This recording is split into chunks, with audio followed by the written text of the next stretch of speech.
What's going on, guys? Welcome back to my channel. Today's video is another edition of Physical Media Favorites, where I open up and I get a little bit more personal with you about why certain movies are my favorites. And when I choose to do these videos, I always go by a certain category or genre of film. You know me, I'm a sucker for a theme. So today's theme is DC movies. I'm sharing with you my personal memories from DC films and why they are my favorites. So we're going to start off going back to 1989. And when I say that, you should already know what movie I'm going to talk about because it is Batman. It's Batman 1989. Even though we don't call it that, it's not part of the title, but we always call it Batman 89. So we have Michael Keaton as Batman, Jack Nicholson as the Joker. This is important to me. This film is important to me, and it has a lot of memories because this was my first exposure to Batman. I was introduced to Batman through this movie. Michael Keaton is my first Batman experience. So this film is always going to mean something to me because this was my first introduction to Gotham City and the entire world. I was 9 years old when this movie came out, and I did not get to go and see it in the theater, unfortunately, because I don't think I ever shared this on the channel before, but when I was 8 and 9 years old, 2 years in a row, back to back, I broke my leg. That's right, I'm that good. So for 2 years, I was pretty much laid up in a hospital bed in our apartment, and Mama Blu-ray took care of me 24/7 for 2 years. That's why we're so close. That's the main reason, because she was just with me all the time. Now, because I was laid up, I did not get to go to the theater to see this movie like I wanted to. So when it did come out on VHS, we were all about it. And I was just so enamored with everything that I saw in front of me. Tim Burton's quirky, weird world of Gotham City. I was all about it. So that's the reason why this movie holds such special memories for me. Imagine little me, 9 years old, watching Batman for the very first time. I loved it. All right. So if I have Batman, I have to have Batman Returns. Now, is Batman Returns a better movie than Batman? No, it's not. They really rushed out Batman Returns for some reason. They wanted to capitalize, I guess, on the success of the first Batman movie. So they weren't as accurate with a lot of factors in the film. Plus, you have two villains. And usually when you have two villains in a movie, it really doesn't work. However, I will say, out of all the dual villain movies out there, this is one of the better ones. I think a lot of people can agree with me because the balance between the two villains of Catwoman and Penguin, they both have equal screen time and they both have equal amounts of their origin stories being told, if you know what I'm saying. So this one really works. But the main reason as to why Batman Returns is on my favorites list is simply Michelle Pfeiffer. Michelle Pfeiffer as Catwoman is perfection. And I'm not trying to say it like a cat. I'm not trying to do that at all. But she is the best Catwoman as far as the movies go. Because I know there's a lot of fans out there of the Catwomen from the television, series, Eartha Kitt, and others that played Catwoman. I haven't seen any of the TV show, any of those Catwomen, so I'm not going to comment on any of them. But as far as the movies go, Michelle Pfeiffer is it. She completely embodies a cat. The way she moves her face, the way she moves her body, she just knows exactly what to do. And if you still have any doubt, let me just direct you to a little video on YouTube. You can look this up for yourself if you're curious about this. Remember the scene in this movie where Catwoman is cracking her whip and taking off mannequin heads? There's a video on YouTube. Michelle Pfeiffer actually did that, and she did it in one take. One take, and she did it perfectly. And that's why she's the best. Hands down, that is why she's the best. I'm waiting for someone else to prove me wrong. Anne Hathaway? Nope, still waiting. Zoe Kravitz, you're okay, but you're no Michelle Pfeiffer. So Michelle Pfeiffer as Catwoman is the reason why Batman Returns is on my favorites list. All right. Let's move on. I gotta take a breath. All right. So I have to bring up the Nolan trilogy, right? Even though I'm not the biggest fan of Christopher Nolan as a director, I know, I'm probably going to get a whole bunch of comments, but I got to admit, like, his movies just don't really click with me. But the Dark Knight trilogy, that one clicks. That one clicks. However, the best of the bunch, I think it's obvious, it is The Dark Knight. And the reason for that is the man on the cover. It is Heath Ledger as the Joker. Heath Ledger, when he was cast in this movie, I know a lot of people had a lot of things to say about it. What, are you crazy? You're casting Heath Ledger as the Joker, this iconic villainous part. Is he going to be able to pull it off? He had a lot of people doubting him. And I don't know why, because he won the Oscar for it. Okay, he won the Oscar. Sadly, though, he was not here to accept it, but his performance was absolutely incredible and on another level. But most importantly, it was on a different level because the Joker is such an iconic character. It's been played by so many different people over and over and over again. And what's difficult is that the next Joker and the next Joker, the most recent, it's the hardest to do because you have to make your version stand out. You don't want to copycat after anyone. You don't want to look like Jack Nicholson. You don't want to be like Joaquin Phoenix. You want to be different. Heath Ledger came in, stepped into the Joker's shoes, and brought this character to life in a different way that we had not seen before. And that is why this movie is so goddamn good. It's pretty impressive when this character, this actor, can take away the screen time and the acknowledgement and everything about this movie and kind of push Christian Bale, who plays Batman, off to the side and be like, you know what? This is my movie. Get the heck out of here. That's pretty impressive. You guys know what I'm saying, right? I got a little tongue-tied, but we got there. So that's the reason why I love The Dark Knight. It's not my go-to Batman movie by any means, but if I'm going to watch this trilogy, I'm watching The Dark Knight first. Like, I'm always watching it. Because Batman Begins is slow, and it's like, okay, we got there. And then this is the best one. And then we have, The Dark Knight Rises, very long, and it doesn't have that standout character like The Dark Knight with Heath Ledger's Joker. So this is the best, and obviously the reason why. All right. I have another Batman movie. All my Batman movies are right in the beginning of this. So last year we had The Batman.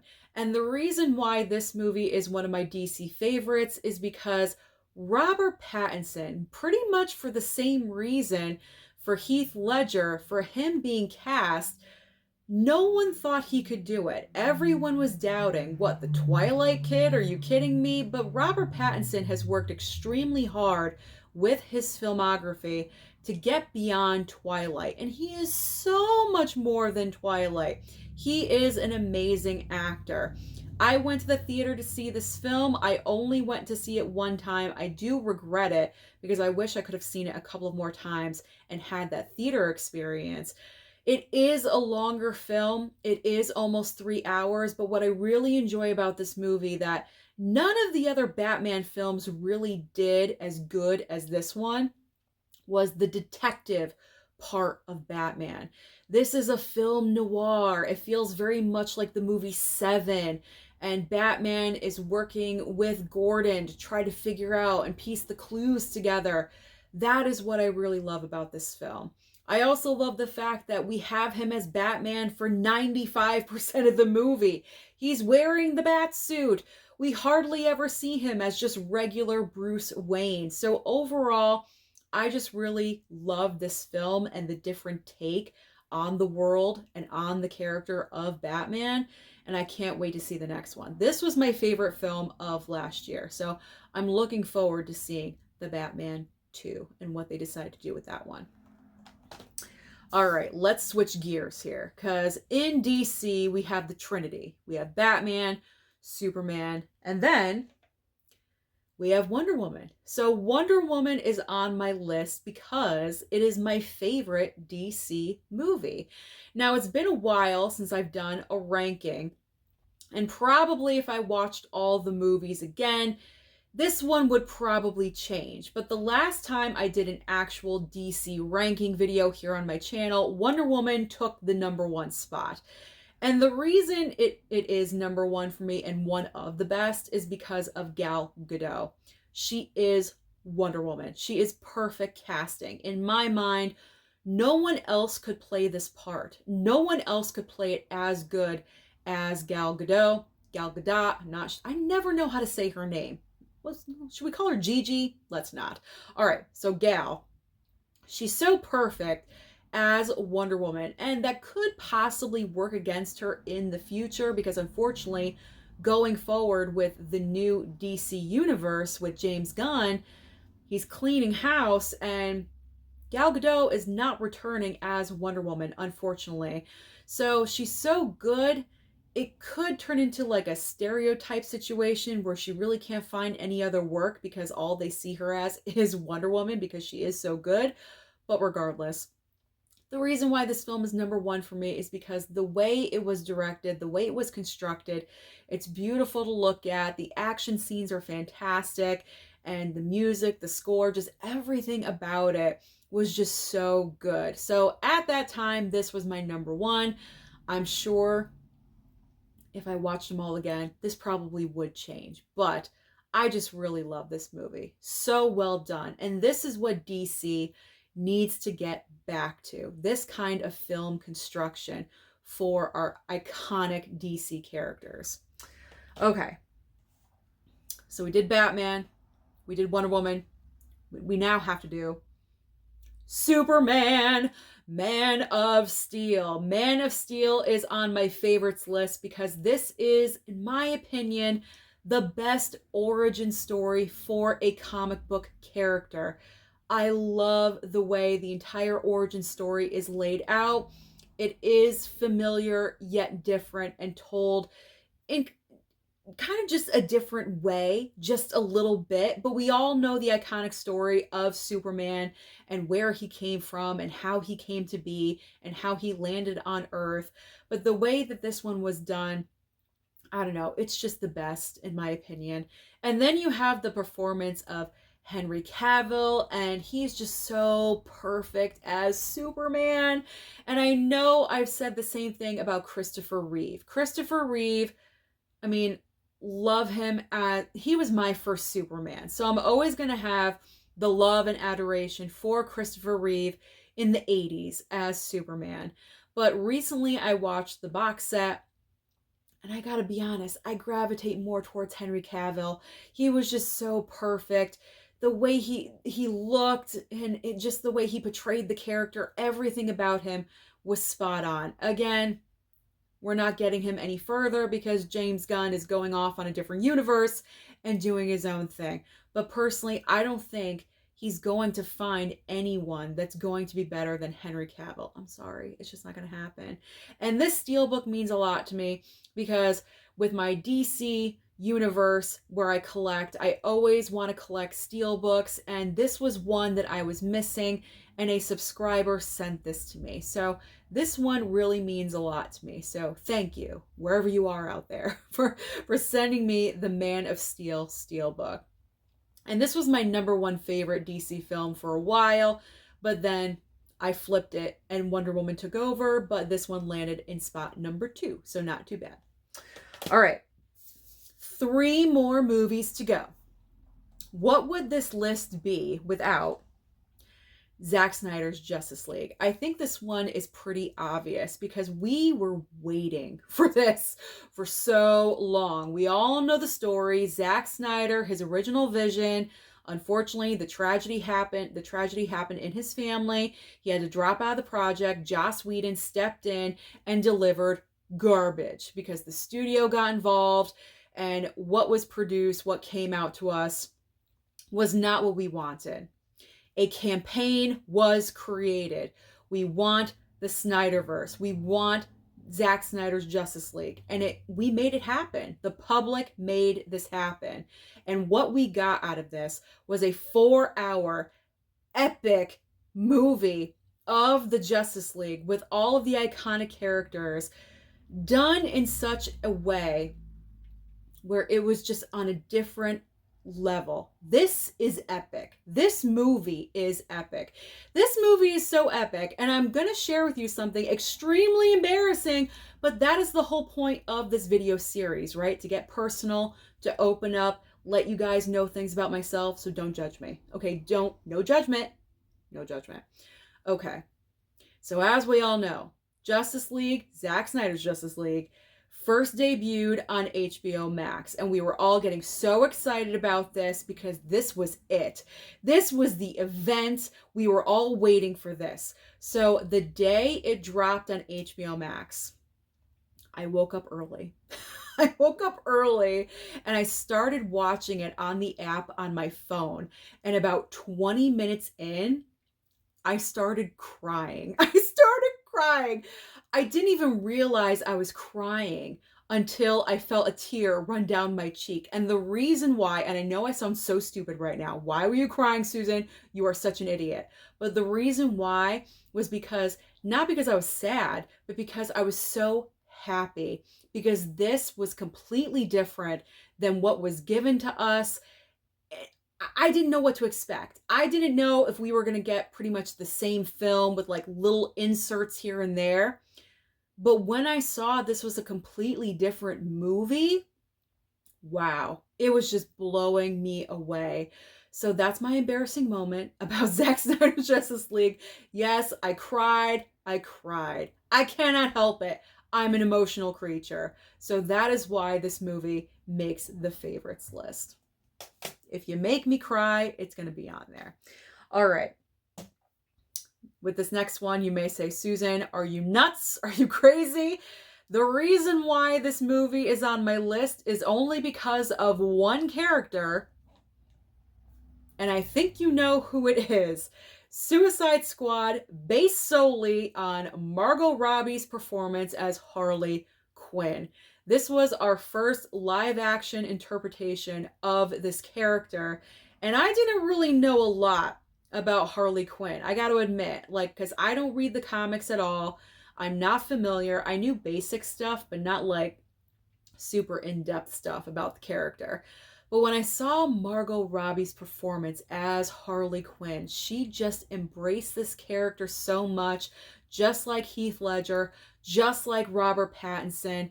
She became Harley Quinn, and she is the standout of this movie. She absolutely dominates it. As far as I'm concerned, the whole movie could center around her, and everyone else could just fall to the background. I would not care, because the way Margot Robbie portrays Harley is just so entertaining. I absolutely fell in love with this character, and I've loved her ever since. So Suicide Squad, not the best movie, but I love Harley. I love my Harley Quinn. All right, and if you have Harley, you have to have the Joker. And I saved this one for last because this is my favorite Joker performance. It is Joker. It is Joaquin Phoenix's portrayal of Joker, and this is the lenticular with the steelbook inside. It's still all wrapped up. I haven't opened it. This was a Christmas present from Durant Cinema. I will never open this because I have 5 copies of the same movie, so there's no need to open up this sucker. But the reason why Joker is on my favorites list is because I've always wanted to know, why do villains turn bad? Because no one's born bad. You know what I mean? No one, when you're born, it's a clean slate. You're a baby. You're an innocent little thing. It's not like you're born evil. Well, maybe some people are, but not everyone. I always want to know villain origin stories.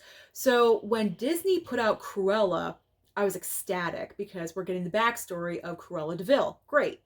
When this project was announced, I got super excited because we're finally centering a movie on Joker.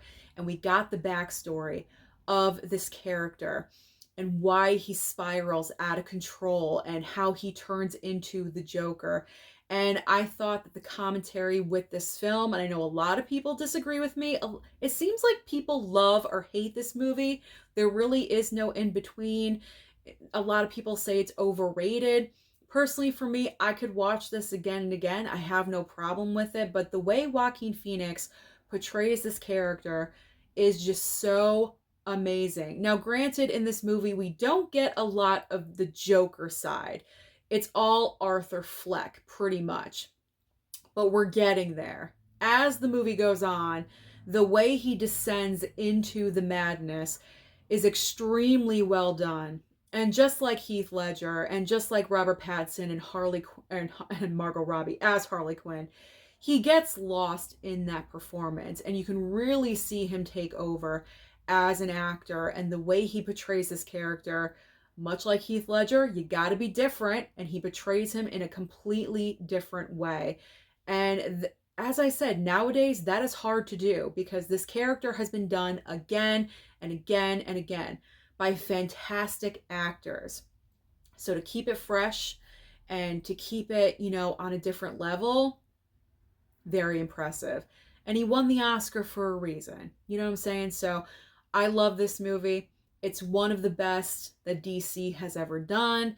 And I'm just hoping that Joker 2, I'm crossing my fingers for Joker 2 because we're getting Joaquin Phoenix back as the character, but also Lady Gaga, who I love and adore, as our brand new Harley Quinn in this universe anyway.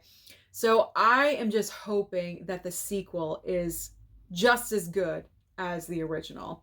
So those are all of my favorite DC films. Comment down below and let me know what are your favorite films. Don't forget to like and subscribe before you leave, and I'll see you next time.